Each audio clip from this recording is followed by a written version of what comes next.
On Tuesday, November the 19th, Eskom, South Africa's #1 power utility, marks its longest stretch of uninterrupted power supply in 5 years, with load shedding suspended for 240 consecutive days and diesel savings amounting to 16.3 billion rand. Now, the troubled energy giant is looking to deliver a full-year profit of more than 10 billion rand. That's roughly $546 million, its first profit in 8 years. Earlier today, the South Africa's Minister of Electricity, Gosensho Ramogopa, briefed the media for the last time this year on the significant improvements that Eskom has achieved in the year 2024. The numbers are looking up from an EAF perspective. The reliance on diesel is coming down, and that is for an impact on the amount of money that we are using in procuring diesel. And of course, over time, it's going to have an impact on the cost of electricity. The number of no load shedding days, we are not celebrating that, we are simply taking account of the fact that we're coming from a very difficult past, but we must normalize not having load shedding. So we're getting into that mode, and it's thanks to the work of management, in particular led by Mr. Maropan. Like I said, there's a correlation between that operational performance and financial performance. As the chair has illustrated now, the projection is that if we keep on in the manner that we are doing for the remainder of the financial year, we are going to, it's going to result in a profit after tax of about 10 billion.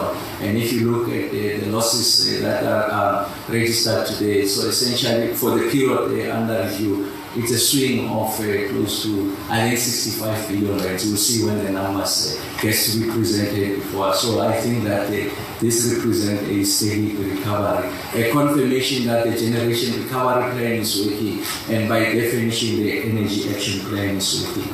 The second part here is around the leadership stability, the fact that the board has been able to appoint, confirm the new Group Chief Executive Officer in the form of Mr. Marokan, and even before his arrival, the board was very aggressive in ensuring that the head of generation, Mr. Numa, the kind of stabilization of experience on the generation side, and the fact that he has been able to appoint competent men and women to run our power stations, and you can see the kind of performance that we are seeing.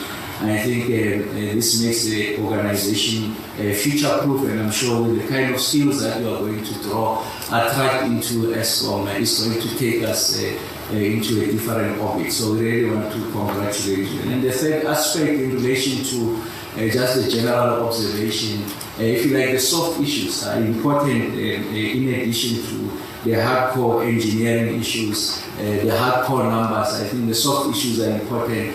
The fact that the morale is buoyant, and I think that the fact that the team has been able to introduce a dispensation of performance-related incentives. We are beginning to see intra-station, if you like, competition, which is healthy, augurs well for the EAF going into the future. I think it's something exceptional. And then just the last 3 points I want to make.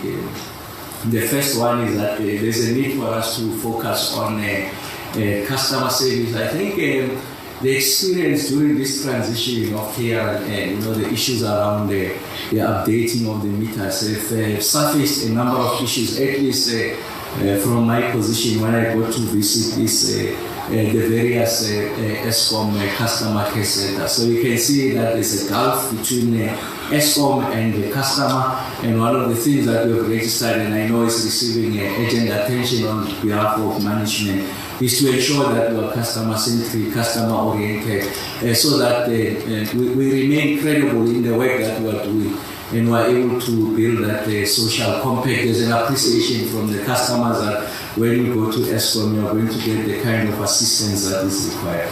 The second one is a point that the chair has raised, and I am lamenting that point, and I think it's an issue that requires urgent attention.